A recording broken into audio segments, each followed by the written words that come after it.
Magandang araw, mga Ginoo. Paparating na si Ibarra.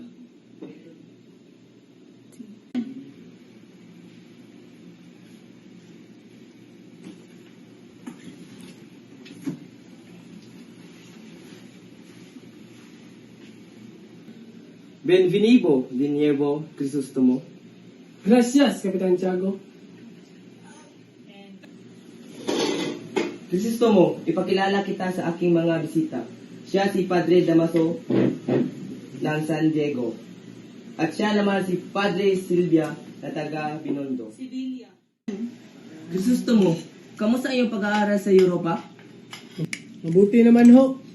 Bukod sa kalaman ko ukol sa siyensya, naintindihan ko naman ang iba't ibang uri ng pamumuhay ng mga tao roon. Crisostomo! Nagbalik ka! Alam mo namang babalik at babalikan kita, Maria Clara. Bibisitahin ko muna ang labi ng aking ama. Mag-iingat ka, Crisostomo.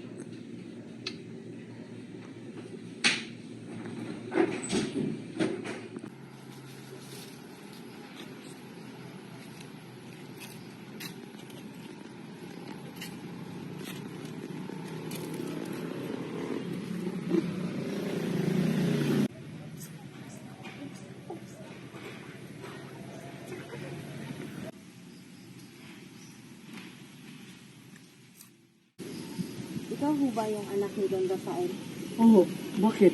Ipinalipat ho ang labi ni Don Rafael sa libingan ng mga Chino. Ngunit nung gabing iyon, malakas ho ang ulan ko. Itinapon ko na lamang sa katabing ilog. Ano? Sino nag-utos sa'yo?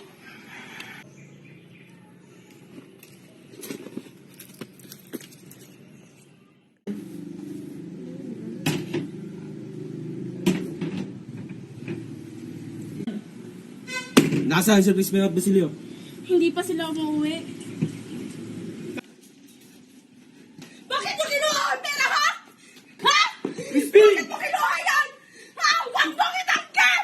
Kano yung kinuha, ha? Bitawan mo ako, ikaw rin! Ha? Mga walang iya kayo!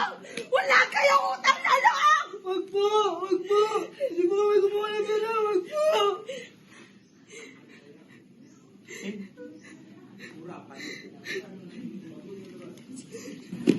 Spin! Ito na bahala na ima at ina. Rosilio.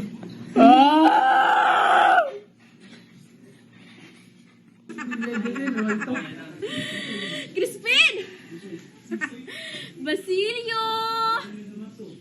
Nandito na inang nyo!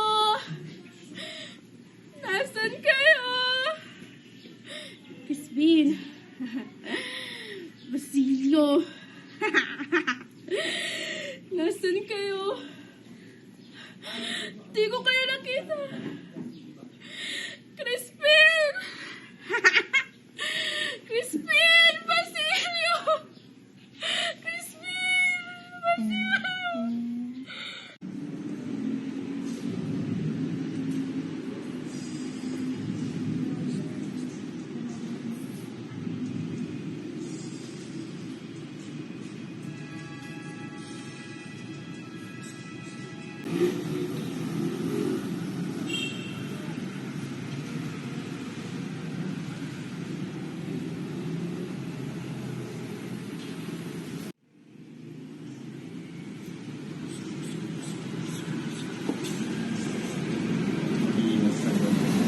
Sa paglagay ng tapos sa ulo ko na pa yung para dahil narinig ko na napatay sa pagkakataon yun.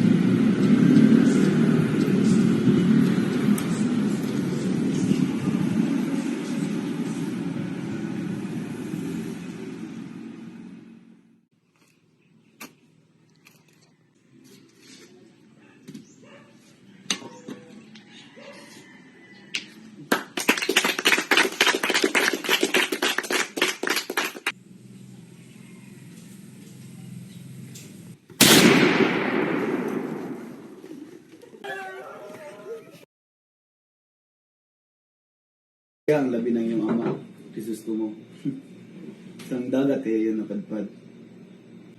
Anong napatan mo insultuhin ang aking ama? Tama na yan, Crisostomo mo.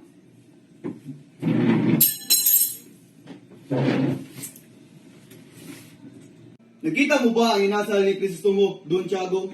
Huwag mong ipakasal ang tinatangi mong anak sa ginoong yun.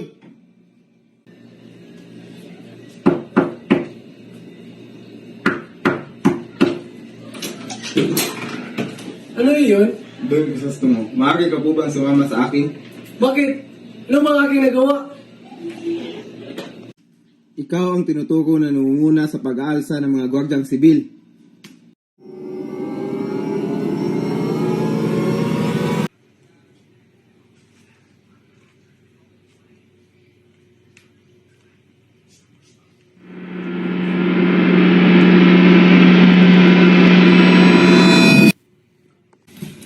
Don Crisostomo! Don Crisostomo!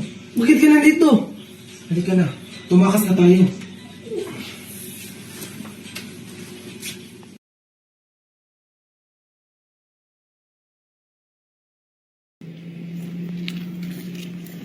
Maria Clara! Paano ka nakatakas? Si Elias ang tumulong sa akin. Huwag ka mag-alala. Babalik ako pagkatapos ng lahat. Sirain mo ang kasunduan ng aking pagpapakasal. Bakit anak? Ngayong wala ng aking minamahal, hindi na ako muling iibig pa. Magpapakamatay na lamang ako o hindi kaya ay pumasok sa kumbento kung ipilit niyo akong ipakasal. Ina! Ina!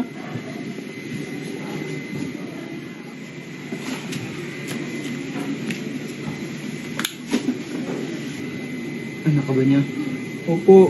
May malaking kayamanan na nakabaon sa may puno ng balete. Kunin mo iyon at gamitin sa iyong pag-aaral. Ako ay babawian na ng buhay.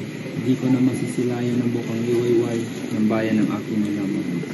Sa mga mapalad, huwag lamang limutin ang mga naganap sa diliman ito.